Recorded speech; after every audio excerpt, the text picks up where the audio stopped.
Мне тут соседка сказала, что вы стучите. Бабушка, ну мы не можем не стучать, мы тут кухню меняем.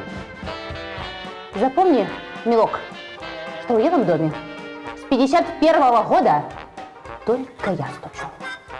На всех.